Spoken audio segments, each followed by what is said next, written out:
আসসালামু আলাইকুম এভরিওয়ান, কেমন আছেন সবাই? আশা করি আপনারা সবাই অনেক বেশি ভালো আছেন।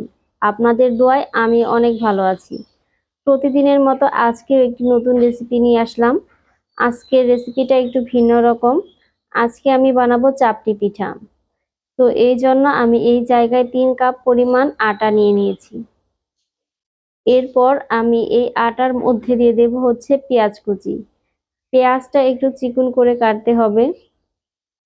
এরপর আমি দিয়ে দিব হচ্ছে মরিচ কুচি।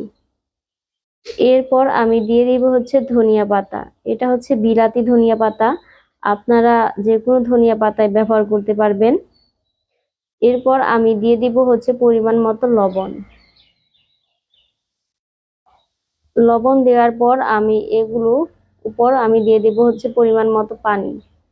পানিটা একটু দেখে শুনে দিতে হবে।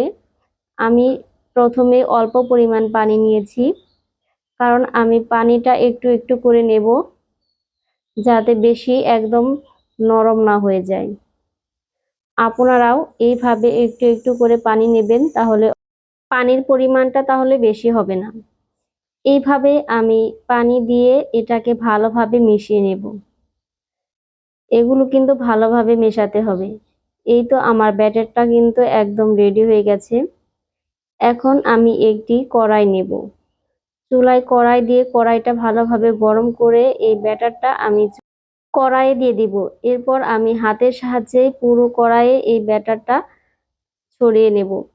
প্রথমে তেল দেওয়া যাবে না, তেল দিলে আপনারা ভালোভাবে পিঠাটা বানাতে পারবেন না।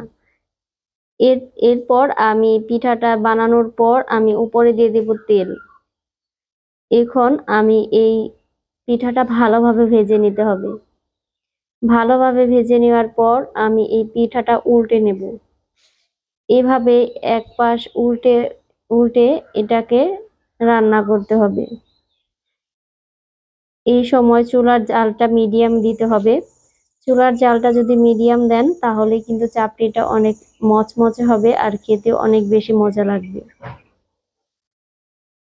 তো এই তো আমার চাপটিটা কিন্তু হয়ে গেছে, দেখতেই পাচ্ছেন আপনারা। আমার রেসিপি অনুযায়ী যদি আপনারা এই চাপটি পিঠাটা বানান তাহলে কিন্তু অনেক মজা হবে খেতে। আর আমার রেসিপিটা কেমন হলো কমেন্ট করে কিন্তু জানাবেন।